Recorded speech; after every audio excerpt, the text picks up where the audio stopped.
Nate Wiggins, dude, I'll tell you what, that guy looks like he's ready.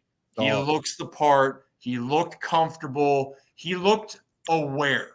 And that's something for a young player was very impressive. Now, it looks like he dodged a serious injury. The Ravens expect him to be back for week 1.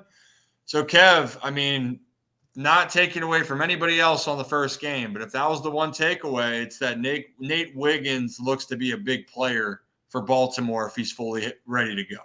Yeah, for sure. And this is what you kind of expected from Nate Wiggins, right? It's not like Philadelphia had A.J. Brown or Devonta Smith out there. So if he wasn't kind of going out there and doing his thing, it was, former Bengals receiver Josh Ross was there, but he used his speed really well. That's the thing with him, right? It's the sub 4.3 speed, his ability to have the catch-up speed as well to go. And if a guy beats him, he can catch up to that guy and still be involved in the play.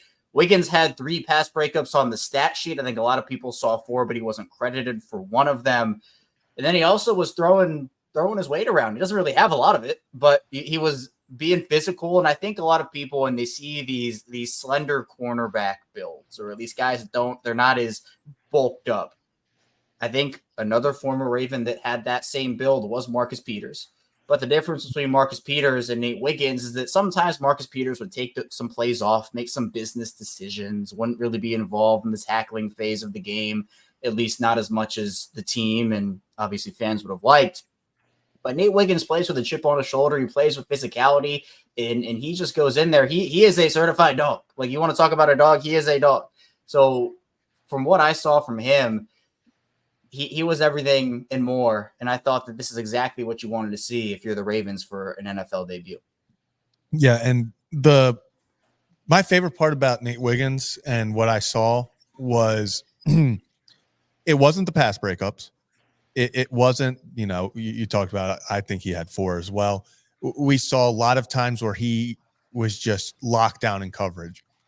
It was the fact that in the end of the first quarter, the Eagles beat Nate Wiggins in the flat for a touchdown. Yep. The next drive, unfortunately, or later on in the game when Nate got hurt, they ran a very similar play. And this time, instead of getting beat in the flat, Wiggins recognized it and immediately went down and hit the loss of yards. Unfortunately, ended up hurting his shoulder on that play.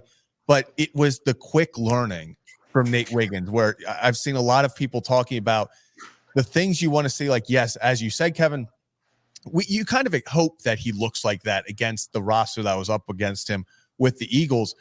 But it's the moments where you see, oh, he's a quick learner. He got beat on this. Happens not even, oh, go back, watch the film, learn from there.